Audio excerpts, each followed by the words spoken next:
Han podido instalar, yo tengo la posibilidad de conocerlo, usted la gente lo conoce como presidente, yo tengo la posibilidad de hablar con usted, y hay muchos, amigos míos inclusive, que les entró la bala, como dicen los pibes, la balubi, le quisieron instalar de que era un gobierno corrupto y que había hechos de corrupción, ¿sí? Usted ha sido muy claro y yo tengo la posibilidad de dar fe con la persona que tengo adelante de mí sentado y poder mirarlo a los ojos y decir, a mí esta persona me merece confianza.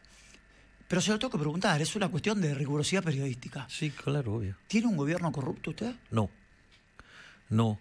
Y de hecho, la corrupción es inherente a la existencia del Estado. Cuando usted tiene corrupción en una empresa, suponga que tiene un comprador corrupto, usted compraría más caro. El comprador corrupto paga más caro. Sobreprecio, ¿no? Sobreprecio. Lo que llamamos sobreprecio. Eso quiere decir que usted tendría un retorno menor que sus competidores y los competidores podrían vender el mismo producto que usted a un precio más bajo o al mismo precio uno de mejor calidad o una combinación, digamos, entre esas dos.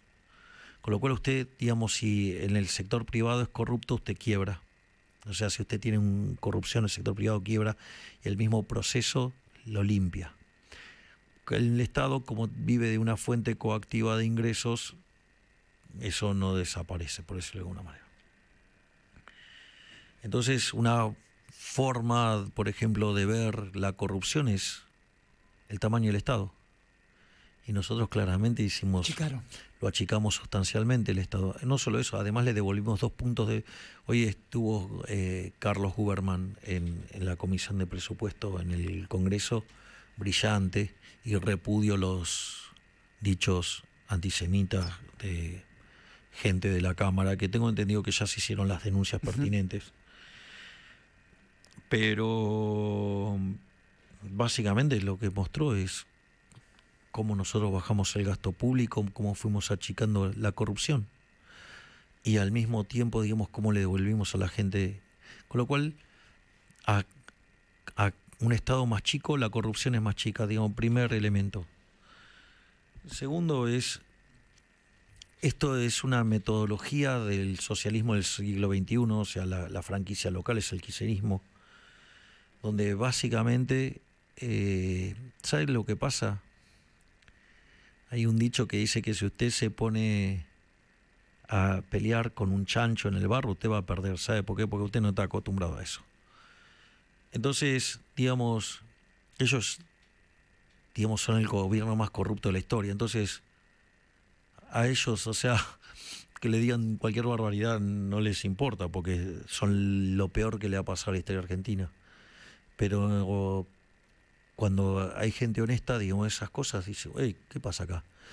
Y es tremendo, digamos, cómo construyen operaciones o cómo generan situaciones para dinamitar y de esa manera inventar problemas.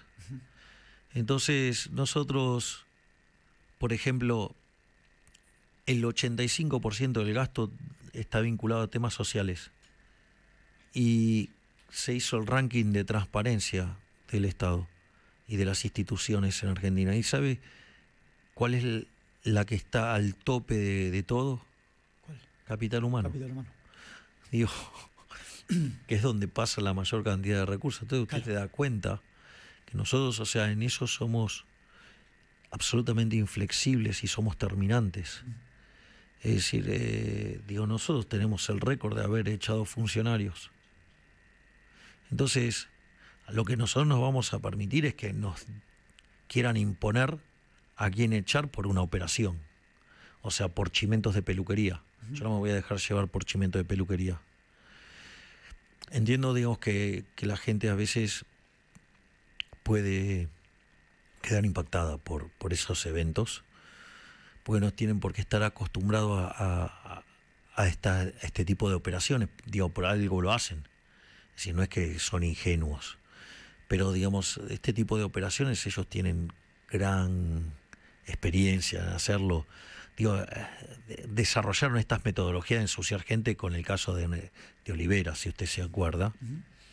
Digamos, y cada vez que se ven en dificultades, digamos, se ensucian y Pero bueno, yo también confío que los argentinos no se van a dejar manipular por un conjunto de mentirosos y, digamos, van a tomar conciencia de que el camino va por otro lado. Es decir, los que tienen que dar explicaciones de corrupción son ellos. Dios, su jefa está, digamos, presa con una tobillera y todavía le quedan 3 causas muy pesadas, ¿no? Como ser el caso de los cuadernos de la corrupción, lo que tiene que ver con los sauces o tesuro, el memorándum de entendimiento con Irán. Entonces, digo, básicamente lo que uno tiene que entender es que ellos no están en condiciones de acusar a nadie. Lo que pasa es que el ladrón crea a todos de su misma condición. Entonces, el tema es que no hay que dejarse psicopatear. No hay que dejarse manipular por gente psicópata o sociópata. Entiendo que no es fácil porque esta gente lleva desarrollando esa metodología. ¿Sabe cuántos años llevan desarrollando estas metodologías? 35 años. ¿Me comprende? Entonces, ellos saben cómo hacerlos, cómo jugar con la posverdad, cómo convertir una mentira en algo verosímil, pegando fragmentos, digamos que cuando usted suma, digamos, no da, pero bueno, es una metodología y suelen atacar sobre cosas que son muy sensibles para la sociedad. Por supuesto que un presidente no puede saber ni quién es la primera ni la última persona que funciona. No, eso está claro, eso está claro. Es más, mire, yo le voy a decir algo. Usted llega al Estado y usted no puede desarmar todo el Estado en un día. No, está claro, está claro. Entonces, usted tiene más de 20 años donde los kirchneristas estuvieron poniendo gente en un montón de lugares. Si usted llega, y a veces una de las cosas que le pasa es que le dinamitan desde adentro. Claro. O sea, pero bueno, usted, digamos, se entera cuando lo dinamitaron. Sí, no sé quién es el que está ahí en ese lugar. Y aparte, no llegó hasta tan abajo. Es que en realidad están dispersos por todo el Estado. Entonces, digo, qué sé yo, hay oficinas del Estado, usted va a hacer un trámite y la persona que lo recibe, no solo que no le mueve el trámite, sino que le dice, no, esto es culpa de mi ley, y esto. Claro, y en realidad es esa persona que está dinamitando el trámite. Y lo hace a propósito, digo, porque, digamos, ellos tienen todo un...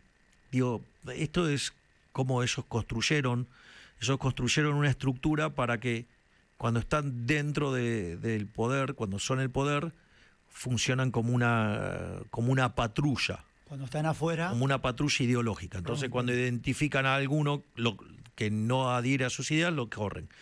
Y cuando no están en el poder, lo usan para sabotear al que está en el poder.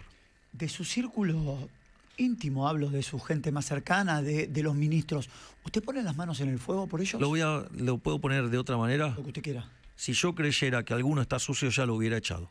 Okay. Y yo he dado clara muestra de que no tengo problema de echar a quien sea. Pero yo no me voy a dejar psicopatear, ni voy a aceptar de darles el crédito de ensuciar a gente honesta porque ellos montan una operación. ¿Le pidió explicaciones a Esper o no? ¿O no hizo falta? Yo no necesito ninguna explicación, mire lo que le digo. O sea, esto es un refrito de una operación del año 2019. Y sin embargo, digamos, Esper, pudo ser tranquilamente candidato en el 2019, fue candidato y elegido diputado nacional en el 2021, fue parte del armado de Larreta en el 2023. ¿Qué quiere que le diga? Claro. O sea, está claro que es una operación. Entonces, ¿sabe lo que pasa? Que están nerviosos, están desesperados. Entonces, ¿qué hacen? Recurren a operaciones para ensuciar. ¿Usted habló con él con las últimas horas con Esper? ¿Con el profe? ¿Cómo le dice usted? Mire, la verdad es que, yo tengo claro que esto es una operación. O sea, ¿qué voy a agarrar y le voy a... estuvo laburando con la Comisión de Presupuesto. digamos, o sea, no tengo por qué estar, digamos, o sea, ¿qué voy a hablar? Si yo sé, digamos, cómo funciona esto. Dios, si es tan evidente que... ¿Quién hizo la denuncia? Grabois. ¿Y Grabois acaso no está en la lista como tercer diputado, candidato a tercer diputado nacional por la provincia de Buenos Aires? O sea, usted se da cuenta que ya directamente un propio competidor le hace esto. O sea, ni siquiera, digamos, o sea, ya se enmascaran, lo hacen de modo directo. Ahora digo la verdad, digo, o sea, supongamos que yo no supiera esto. Ex ante, ¿usted le va a creer a Esper o le va a creer a Grabois? Yo le creo a Esper. Y yo también. Pero ahora además sabemos que estos, digamos, o sea, vienen con esto desde el año 2019. Entonces, digamos, ok, se lo hicieron en el 2019, que no vamos a aprender la lección. Claro. Digamos, ¿seguimos sin aprender la lección de lo que pasó en la previa de la elección de la provincia de Buenos Aires? Con unos audios llenos de chimento de peluquería. ¿Se terminaron los audios? ¿No hay más? La verdad es que, mire, hay una cuestión. Yo esto lo he explicado. Hay un vicio raro dentro de la política, que es esto de mentir. O sea, hay mucha gente que para darse corte o algo, digamos, o sea, se dedica a fabricar mentiras y decir cosas aberrantes de otras personas. En ese contexto, cada vez que a mí me tocó toparme con alguien así dentro, digo, de todo lo que fue mi transcurso en la vida política, los he echado. Porque son personas que a usted le llenan la cabeza y después termina declarando algunas cosas que terminan siendo tonterías. Es muy fácil hablar, acusar, sin pruebas. Claro. Si usted ve una cosa de esas características, sabe lo que tiene que hacer. Si es funcionario público, tiene que ir y denunciarlas. Si usted dice de esas cosas, las tiene que denunciar en la justicia y las tiene que probar. Porque de palabra es muy fácil ensuciar. Entonces, la realidad es, esto es muy común en la política. Pero, tío, el socialismo del siglo XXI sabe trabajar estas cosas. Sí. Entonces, lo aprovecha. O sea, tomo que Spagnolo habló de más. Sí, digamos, se equivocó.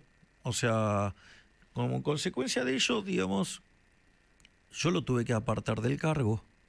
Porque la realidad es que si él sabía todo eso, lo tendría que haber denunciado y entonces incumplió los deberes de funcionario público. O se fue de boca y la verdad que también, digamos, o sea, cada vez que yo tuve personas que se dedicaban a esparcir chimentos de peluquería, los aparté. Claro. Y además, digamos, si va a hablar mal de mis ministros, o sea, tampoco lo voy a tolerar. Porque, digamos, o sea, yo estoy muy orgulloso del equipo que tengo. Son personas brillantes y sobre todas las cosas buenas personas.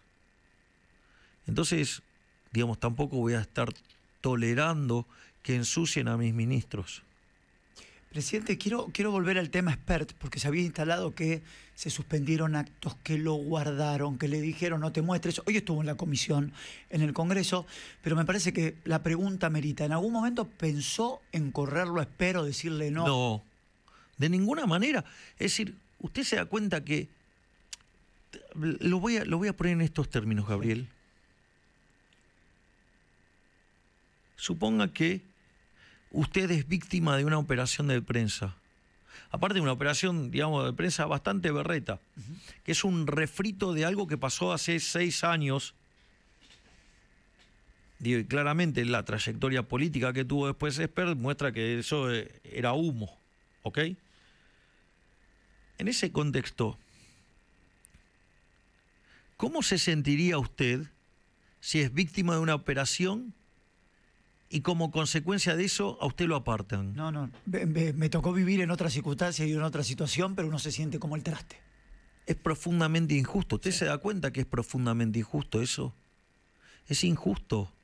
Es decir, entonces cualquier persona que viene y ensucia con chimento de peluquería o con digamos, con cosas prefabricadas, entonces a usted le va a costar la cabeza. Me parece un disparate. Sí. Es decir, porque además, cuando usted hace eso, además le valida el disparate. Claro, claro. Si yo te echo es porque es verdad lo que dijo Juan. Exactamente. Entonces, yo no voy a permitir que un conjunto de forajidos me venga a marcar la agenda y de decir quiénes me van a acompañar o no. Es decir, una de las características comunes de muchas de las personas que me acompañan es que están por el bronce. Están por el bronce. ¿Usted cree que Esper necesita de la política? Digo, me parece un chiste hasta de mal gusto. No. Bueno, yo conozco muy bien a una persona muy cercana a usted, que es el ministro Guillermo Francos, que creo que están todos por el platino. Están todos, claro, bueno, claro, por el platino directamente. O sea, digo, no, claro, o sea, son todas personas, digo, que trabajan por el bronce. Entonces, yo, digamos, en ese sentido, yo no me voy a dejar llevar por los psicópatas. No voy a dejar que los psicópatas me marquen la gente. Yo trabajo con grandes profesionales, pero sobre todo las cosas con maravillosos seres humanos. Y la cuestión humana es muy importante. ¿Usted se imagina qué tipo de líder puede ser alguien que frente a la acusación berreta de un psicópata usted, digamos, le corta la cabeza? Eso no es un líder.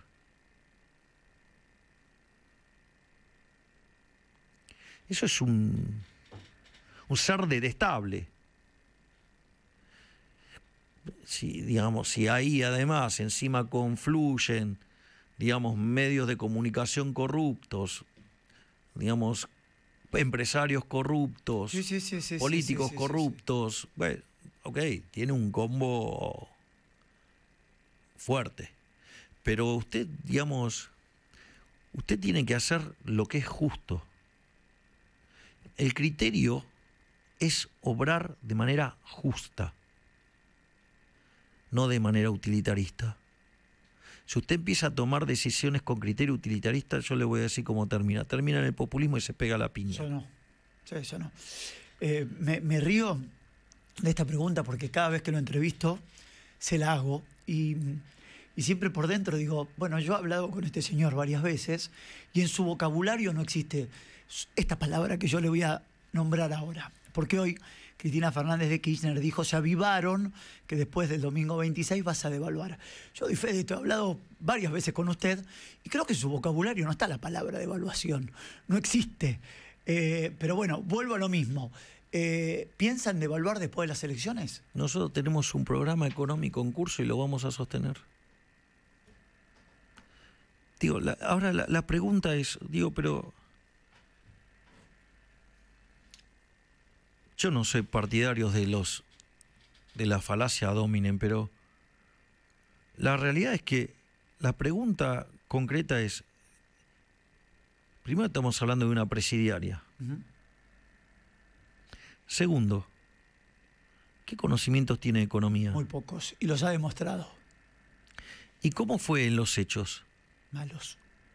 Entonces, digamos, hay, digamos, la opinión de 100.000 personas sobre un tema que no saben de nada, ¿sabe cuánto cuesta? Nada. Bueno, digamos, no son los temas de ella. Con lo cual, digamos, yo no me tomo ni el trabajo de leerlo, es una pérdida de tiempo para mí. Entonces que grite, que patalee, digamos, que se fije que la tobillera no le lastime el tobillo, qué sé yo.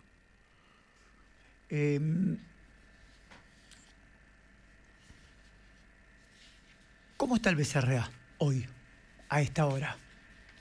Mírelo. Mire cómo lo recibimos, que había 21.000 millones de dólares de reservas, hoy hay 42.000. Le quisieron instalar en las últimas horas que hacían un cepo. Bueno, en realidad, digamos, había digamos, digo, hay varias que son bastante graciosas, digo, pero esta última, ¿no? La de que había una norma y había unas operaciones que estaban fuera de la norma. Lo que hizo el Banco Central fue aclararlo. ¿Qué quiere que le diga? de vuelta. ¿Está firme el plan económico? Mire, si no estuviera firme, ¿Ya hubiese volado por los aires? hubiera volado por los aires con todo lo que están haciendo. Una de las cosas, a ver, digo, yo lo pongo en estos términos.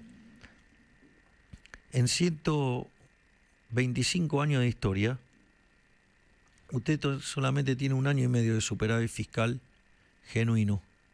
Porque los otros periodos donde hubo superávit fiscal estábamos en default, con lo cual eso no cuenta. No cuenta. La primera vez que se logró eso fue en el 2024, con nosotros. De 20 meses de gestión llevamos 19, hay 19 con superávit fiscal. Y usted sabe que las cuentas públicas tienen estacionalidad también. Y eso lo logramos además bajando 2 puntos del PBI de impuestos. Usted se da cuenta. Entonces, la potencia que tiene el equilibrio fiscal es enorme. Eso no pasó nunca en la historia de Argentina. Argentina, digo, que no compra dólares, digo, 25.000 millones de dólares compramos.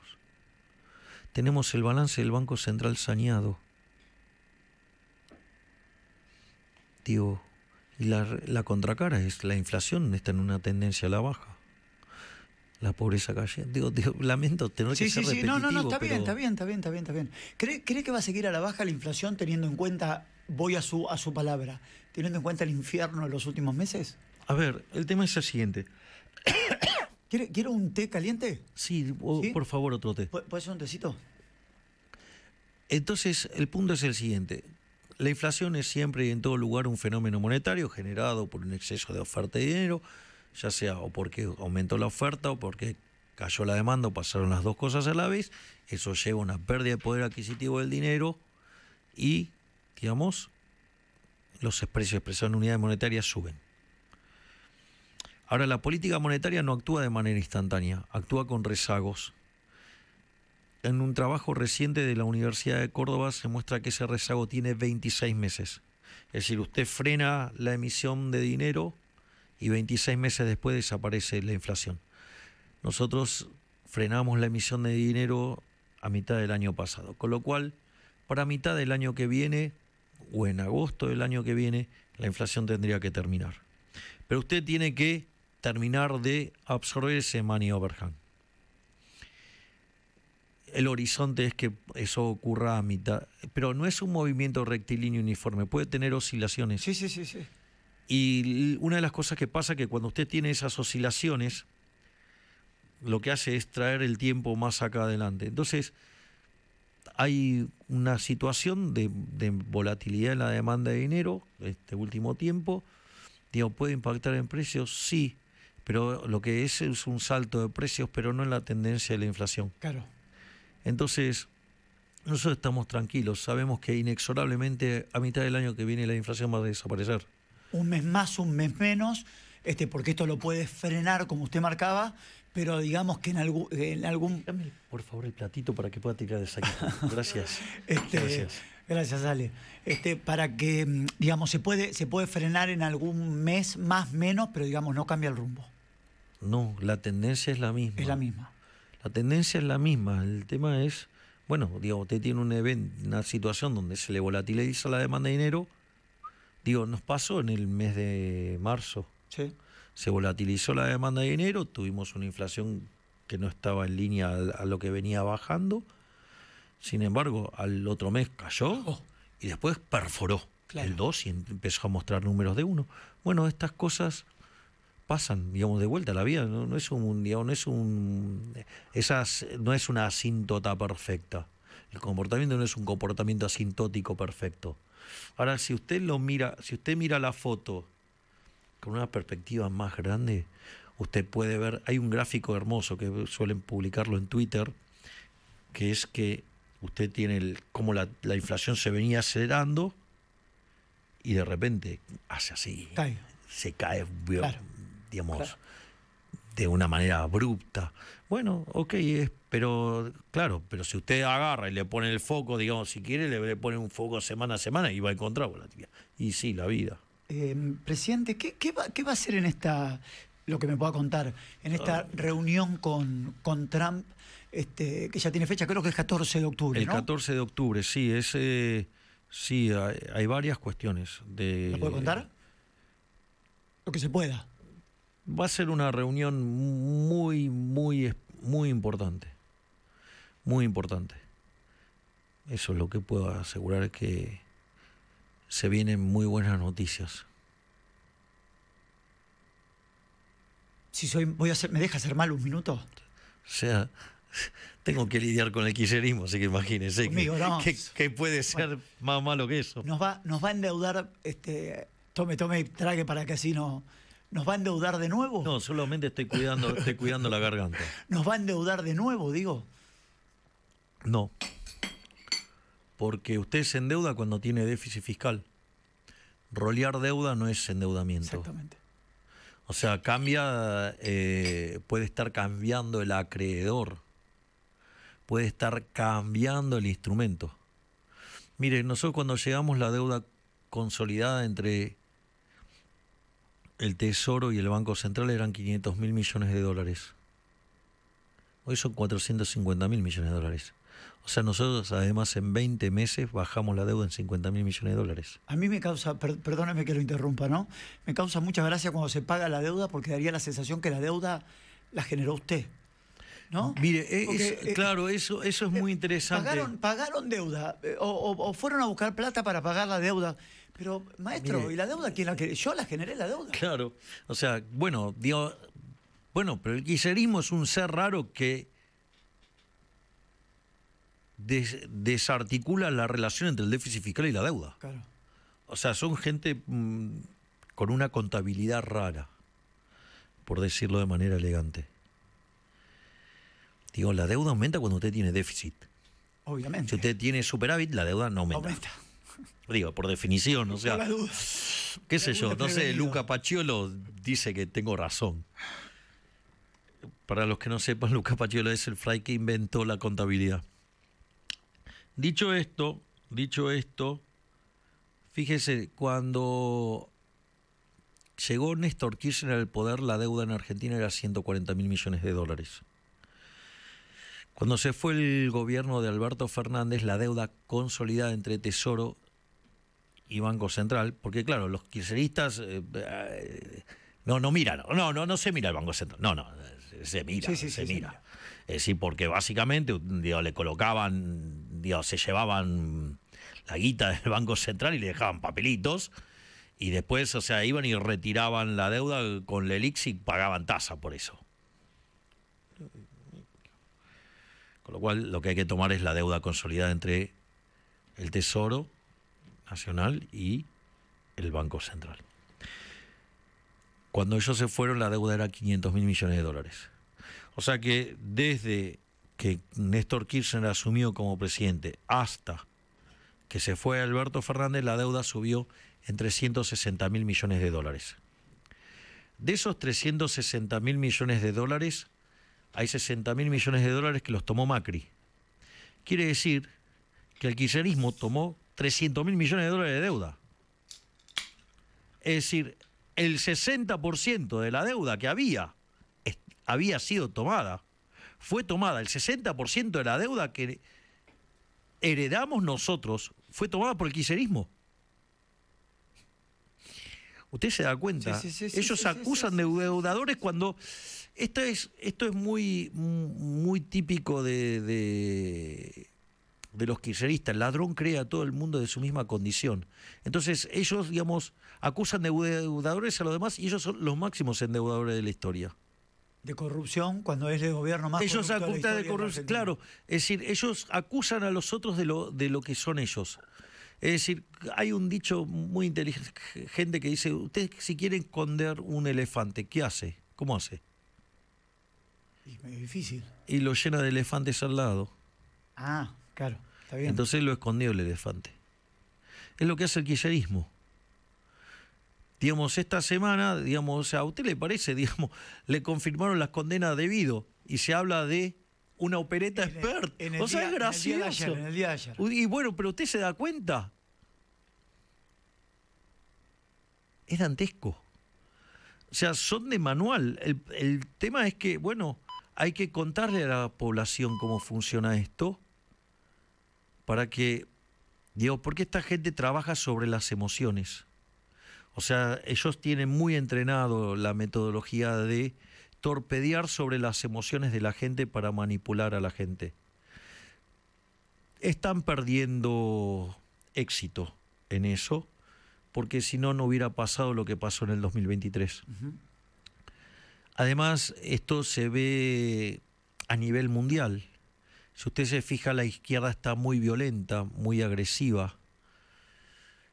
Acá hay que ponderar siempre de manera monumental la tarea de Elon Musk. O sea, Elon Musk es... bueno, yo digo, tengo una admiración por Elon Musk que no lo voy a ocultar. Es alguien que entendió todo.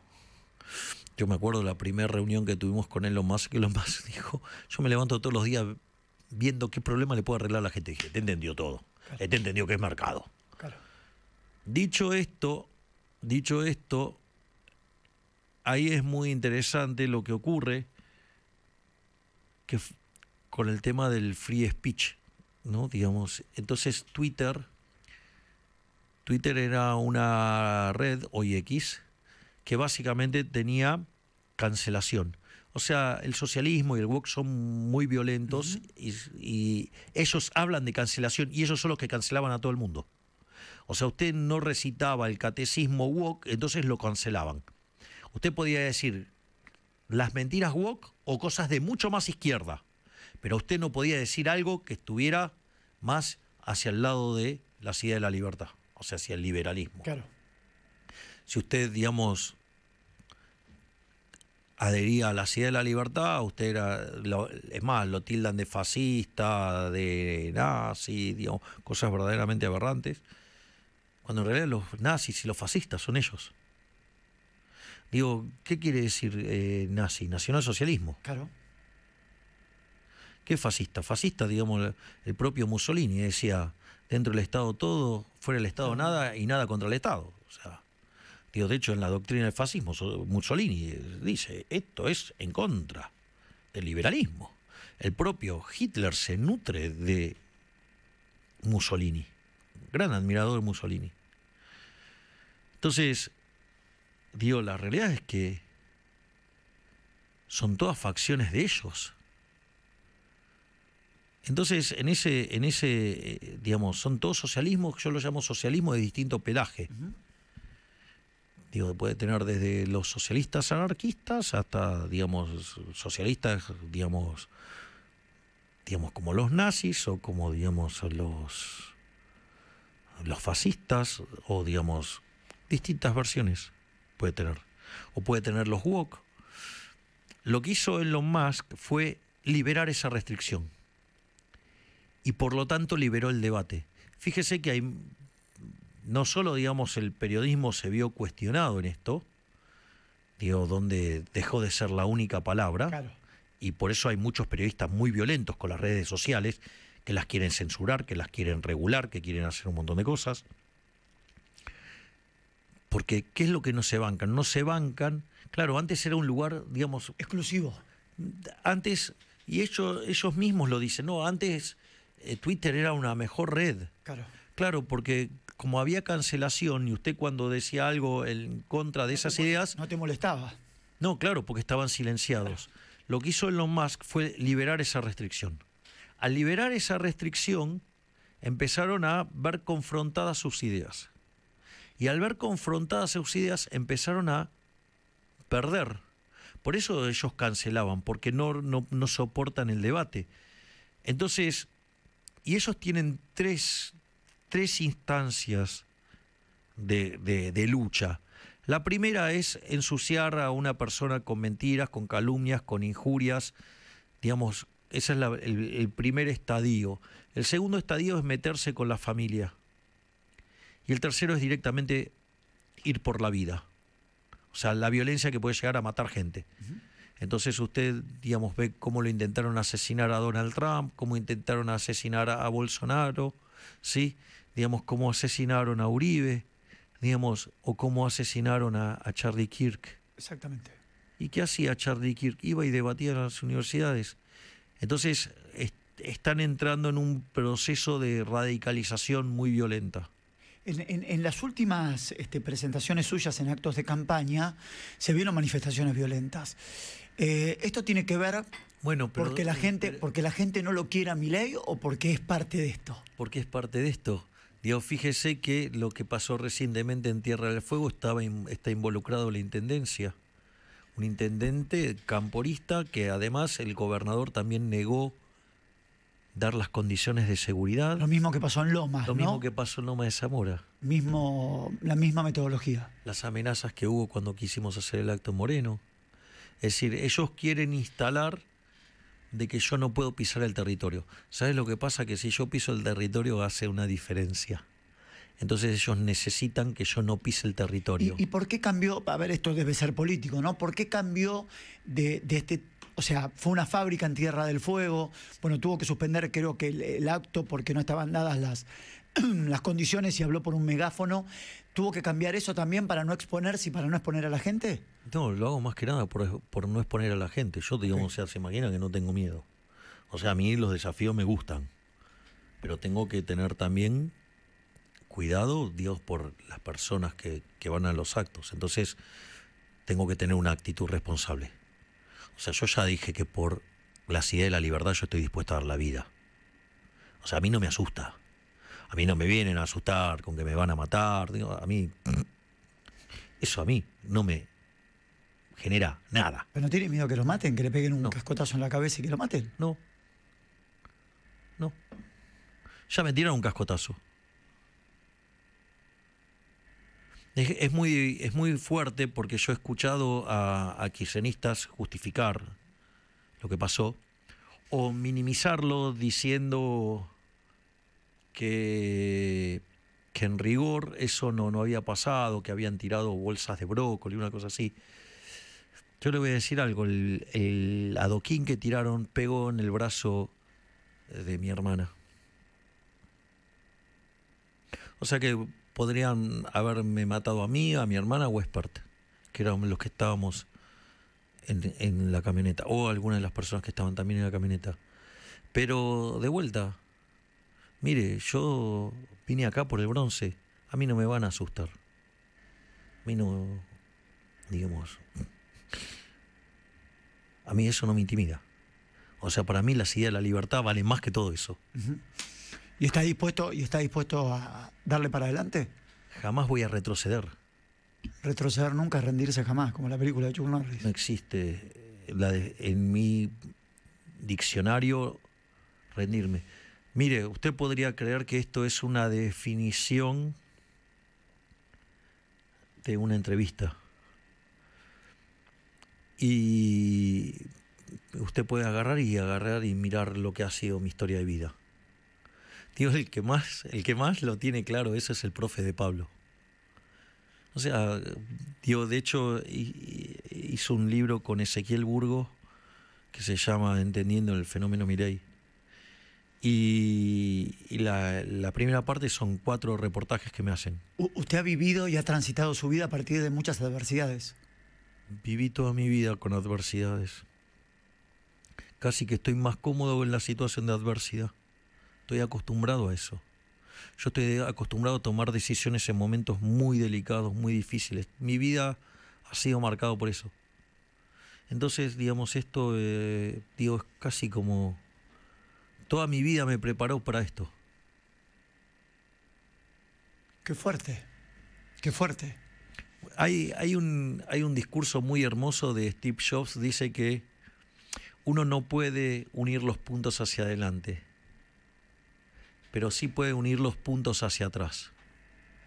Entonces él va explicando cómo distintos eventos de su vida lo terminaron depositando en el lugar que estaba. Y usted termina de entender que todo lo que le pasó desde su infancia a una determinada etapa era una preparación para estar hoy acá. Exacto, es todo aprendizaje.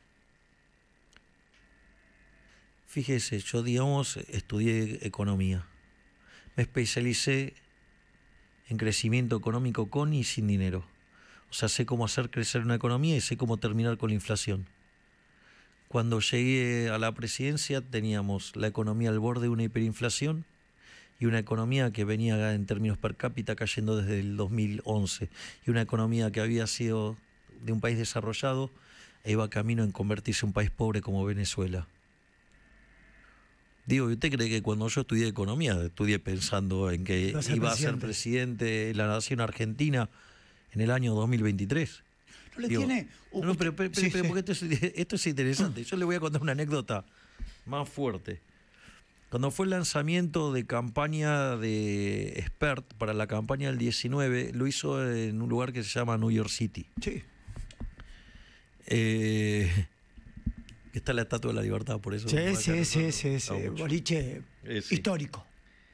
Sí. Cancha Álvarez Thomas. Álvarez Thomas, sí, señor. Y no le han mentido. Y mi abuela paterna vivía sobre la calle Álvarez Thomas, muy cerca de New York City. Y en esa noche yo me acuerdo que vino el prócer del liberalismo argentino, Alberto Venegas Linchijo, y me llevó a un costado y me dijo: mire, Javier, digo, yo le quiero pedir que usted no se meta en política, porque mire, lo necesitamos en la batalla cultural, necesitamos, digamos, que continúe con esta tarea de difundir las ideas como divulgador. Y le dije: profe, te voy a contestar literal. Profe, no se haga problema, ni en pedo me voy a meter en política. Bueno, digamos, o sea, y fíjese, digamos, o sea, son los skills que necesitábamos para poner esto en orden. Toda, digamos, mi historia de vida, de tener que estar lidiando con situaciones de una gran adversidad, hacen que, digamos, cuando yo tengo que enfrentar situaciones de profunda adversidad, digamos, resuelvo casi naturalmente. Usted es una persona muy exigente, no solo muy preparada, sino muy exigente. ¿Quiere que le cuente una anécdota? No, pero déjeme preguntarle esto. Quiero contar una anécdota sobre eso que está diciendo. Bueno, ¿no le tiene miedo al fracaso? No. ¿No? No. Y el tema es muy simple. ¿Sabe quiénes son los que no fracasan? Los que no hacen. Los que no hacen. Y cuando usted hace, y digo, yo he sufrido ver errar penales a Martín Palermo. Uh-huh.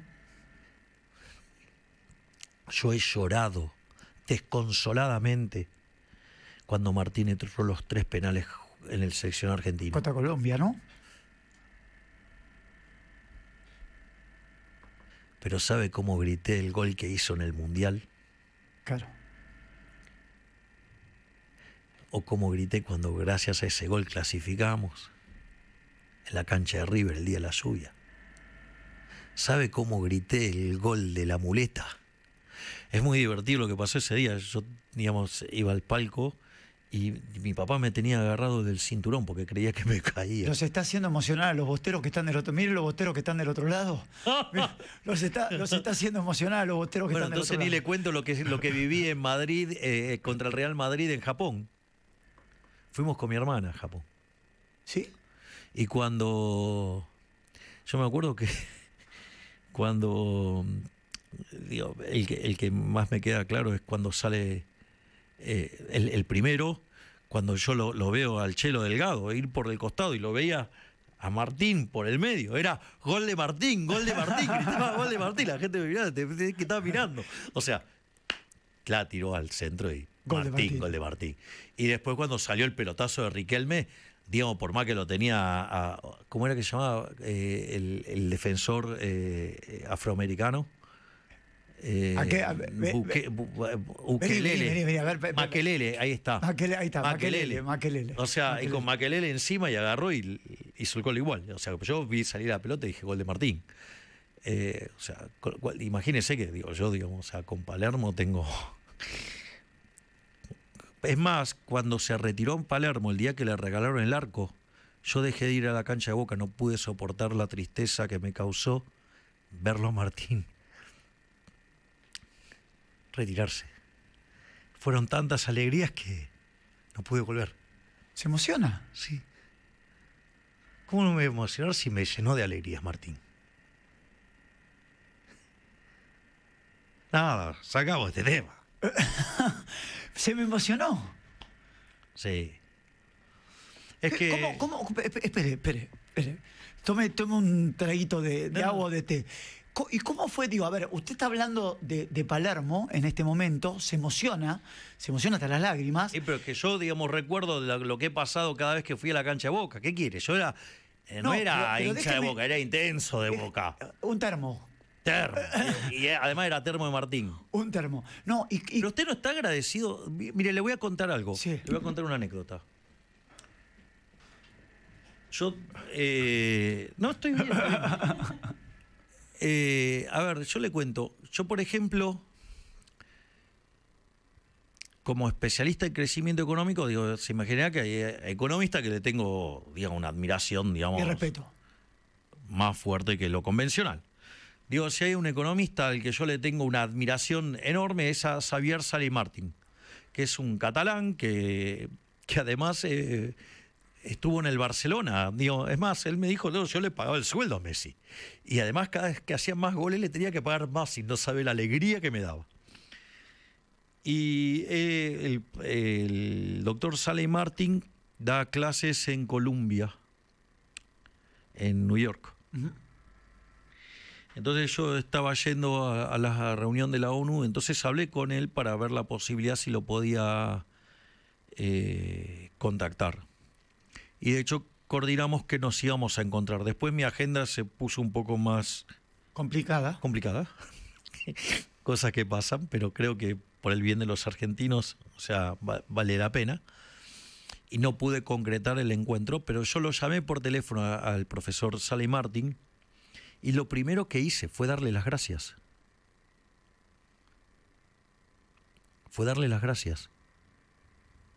A mí, haberme dedicado al crecimiento económico me cambió la vida. Mire, cuando yo era estudiante,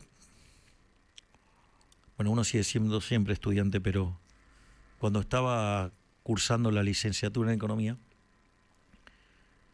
cuando me tocó hacer crecimiento, me encontré con una frase de Robert Lucas Jr., que dice, cuando uno empieza a mirar este tipo de cuestiones, las consecuencias sobre el bienestar humano son tan estremecedoras que ya usted no puede pensar nunca más en otra cosa. Uh-huh. Como en ese momento era un borrego,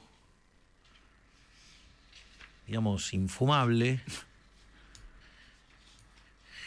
dije, esta es la frase que utiliza cualquier profesor que cree que su materia es lo más importante. Y está buenísimo que un profesor crea que su materia es la más importante, porque entonces le enseña con pasión. Con ganas. Y con ganas, exactamente. Pero en ese momento era bastante bruto. Hoy solo he limado algunas asperezas. Está muy bien. En otros aspectos sigo siendo bruto. Pero al margen de eso, yo cuando vi esa frase dije, esto es una exageración. Y cuando el libro de Sala y Martín arranca con esta frase. Y cuando yo me puse a pensar estos temas en serio y los aprendí en serio, casi que si hubiera tenido la posibilidad de pedirle perdón a Robert Lucas Jr. lo hubiera hecho. Porque dije, tenía razón. Cuando usted empieza a pensar en estos temas, Sí. la verdad es que la consecuencia sobre el bienestar humano es tan estremecedor que usted no puede pensar en otra cosa. Y eso, digo, tiene distintas aristas, porque no es solo mi formación como economista, no es solo mi forma de tomar decisiones como presidente, sino que también es un mecanismo por el cual tomo decisiones en mi vida. Digo, hay una nota donde yo estoy con Ale Fantino y cuento el caso del protector de pantalla, uh-huh, que dice, alegría no tiene fin. Y todo eso, digamos, básicamente, lo que yo llamo la fórmula de la felicidad, en mi caso, ¿vale? Claro, para mi caso. Claro. Digo, no estoy diciendo que es general. No dije que no es en general, es suyo, personal. Mía. Está derivado de un principio matemático que se llama condición de transversalidad. Es decir, que es como usted cierra un ejercicio de optimización dinámica. Optimización dinámica es encontrar un sendero óptimo a lo largo del tiempo. Ahora, como es a lo largo del tiempo, usted tiene que fijar cuándo termina. Ejemplo, usted, digamos, no sé, la carrera universitaria, ¿cuándo termina? Y usted tiene un nivel de conocimiento que tiene que saber, o sea, tiene que rendir tantas materias. Cuando usted mira su vida, Dios, si usted es finito y tuviera certeza sobre el día T grande, que es cuando usted parte, bueno, entonces usted trata de maximizar mirando ese T grande. Bueno, digamos, una se llama condición, digamos, horizontal, la otra se llama vertical, y después hay una que es intermedia, que es una combinación de que puede ser variable, digamos, una cosa intermedia entre que sea horizontal o que sea vertical. Entonces, digo, el ejercicio de la vida es, usted, digamos, sabe que su vida es finita. Sí, sí. Puede tener más o menos certeza sobre T grande, pero es finita.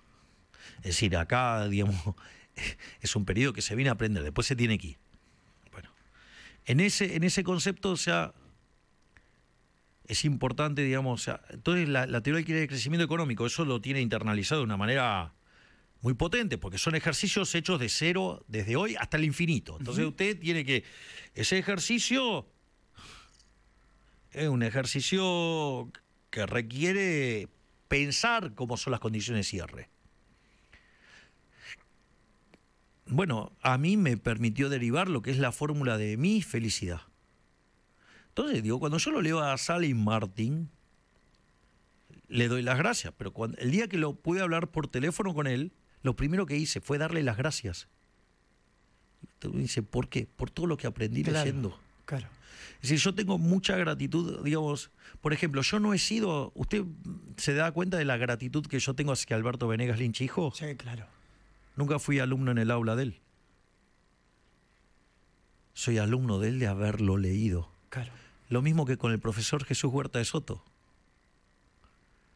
Entonces, digo, cuando yo me encuentro con, imagínese, no sé, cuando conocí, digamos, a Thomas Sargent, o cuando conocí a Arthur Laffer, digamos, qué sé yo, a mí, digamos, o sea... Me genera admiración. Gratitud, lo primero que me genera es gratitud. Aprendí con ustedes leyéndolos. Exactamente, gratitud. Entonces, digamos, una de las cosas que me pasa, yo pasé momentos muy, muy lindos en una cancha de fútbol con Palermo usando la 9.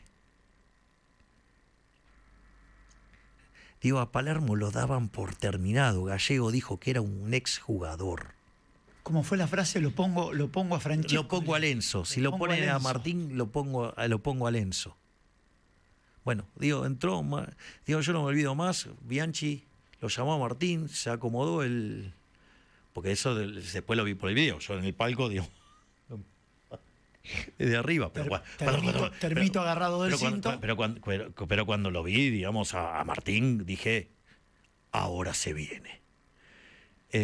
Digamos, Boca ganaba 1-0 en ese momento y había que ir a los penales.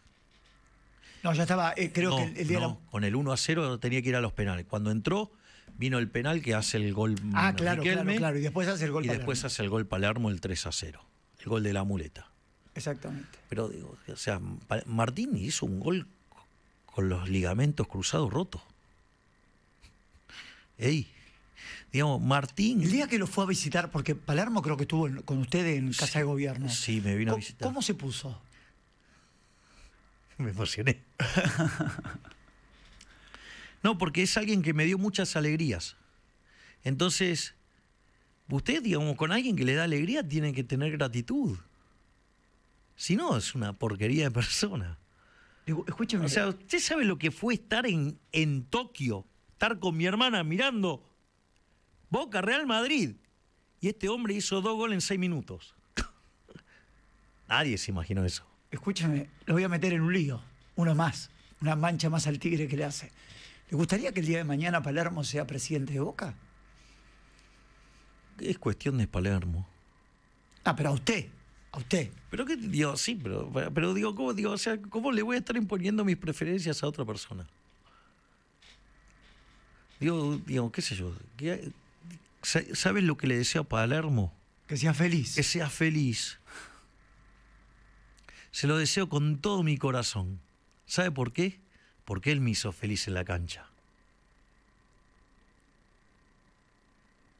Usted no sabía que yo era termo de Palermo, me parece. No, sí sabía, pero no, me sorprendió de la manera que No, se es que, emociona. no, es porque el día de que se retiró fue muy fuerte. Digo, que le regalaron el arco y todas esas cosas. No volví más a la cancha. Le gustaría No volví más a la cancha después de ese día, ¿eh? ¿Le gustaría volver a vivir esa pasión? Porque me habló de su papá, me habló de su hermana. Y íbamos los 4 a la cancha. ¿Le gustaría, Iba con mi papá, mi mamá y mi hermana. ¿Le gustaría volver? Y le voy a decir algo. Iba y con un palco en el medio iba uno de mis mejores amigos a la cancha, que un gran economista que partió hace un tiempo, Javier Finkman. Muy amigos. Con lo cual, digamos, pasábamos momentos muy lindos en la cancha. ¿Le gustaría volver a sentir esa pasión que sentía por vos? Ya ha declarado mucho tiempo que desde Riquelme, Gago, pero ¿le gustaría volver a sentir esa pasión que sintió por Boca? No lo sé. No lo sé, digamos, una cosa es ver el partido por televisión, otra cosa es ver el partido en la cancha. Está bien, pero el día de mañana usted va a dejar de ser presidente. Y más allá de irse muy lejos con sus hijitos de 4 patas, en algún momento decir, voy a mi palco, voy a mi platea y quiero vivir esa pasión que vivía con mi familia cuando veía Boca. No lo sé. De vuelta, digamos, hace muchos años de este evento. Sí, claro. Así que imagínense que lo único que yo miro de fútbol es al seleccionado argentino, que también soy hipertermo de Messi, ¿no? Digamos, declarado. O sea, bueno, y también tengo mucha admiración por Lionel Scaloni, ¿no? Digamos, liderar un conjunto de estrellas no es para cualquiera. No me lo abandone Magic, que ahora arrancamos la temporada y... Pero si usted sabe que también, digamos... No, ya lo sé, no me lo abandone. Bien, bueno, pero en cada cosa, digo, también le podría decir, no me lo abandone a Joe Montana. No me lo abandone a Cambiazo. Pero no me lo abandone a... también, digo, usted también, digo, se la busca, ¿eh? O sea, digo, sabe que con Cambiazo también, digamos... Por eso. Tenemos una fábrica de termos. No, claro, bueno, pero digamos, o sea, a mí me gusta el deporte. Entonces, o sea, yo no vi nunca en mi vida a alguien hacer las cosas que le vi hacer a Cambiazo arriba de un caballo. No vi nunca en mi vida, o sea... Yo digo, le digo centauro. ¿A Cambiazo? Sí, le digo centauro. Nada, digo, y en el básquet, digamos, he sido fanático de Magic Johnson, en el fútbol de Palermo y de Messi, o sea, del Pato Filiol. Falta un montón todavía, pero va a ir a, porque es el último mundial de Messi. ¿Va a ir a ver algún partido? ¿Le gustaría ir a algún partido? Falta un siglo y no es el contexto hoy, pero ¿le gustaría ver? Usted digo, se da cuenta que yo, digamos, estoy a cargo de un país. No, ya sé, pero digo, teniendo en cuenta que es el último mundial de Messi seguramente, ¿le gustaría estar presente en un partido? Me encantaría, pero no sé si... Sí, le van a dar los tiempos, por supuesto, y si le va a dar la agenda en el contexto de Argentina, ¿no? Claramente. ¿Volvemos a nuestra agenda? No sé, usted me trajo acá, ¿qué quiere que haga? O sea, como verá, yo soy hiperflexible. Usted me pregunta, yo contesto. Está muy bien. ¿Cómo fue la reunión con Mauricio? ¿Sigue siendo Hola Presi? Hola Presi, sí. Sí, aparte, digamos, con mucho afecto. Yo, digamos, tengo mucho afecto por el presidente Macri. O sea, yo valoro mucho, digamos, haberle logrado ganar al kirchnerismo, haber logrado terminar el mandato y estando en la misma silla, hay cosas que hoy las valoro muchísimo más todavía. Uh-huh. Además, es una persona que tiene mucho para aportar, digo, tiene experiencia y puede aportar cosas muy valiosas. Y bueno, de ahora, digamos, próximamente nos vamos a volver a reunir. ¿Por qué dejaron de...? A ver, porque alguien que nos está escuchando del otro lado, mal pensado, dice, ahora lo fue a buscar porque hay una elección. ¿Por qué hubo un impasse en el medio? A ver, yo le voy a explicar una situación. Mire, después de que tengo la reunión con Donald Trump, Jamás un presidente de Estados Unidos le dio un endorsement a alguien de la magnitud que nos han dado a nosotros. Además, con el apoyo que diseñó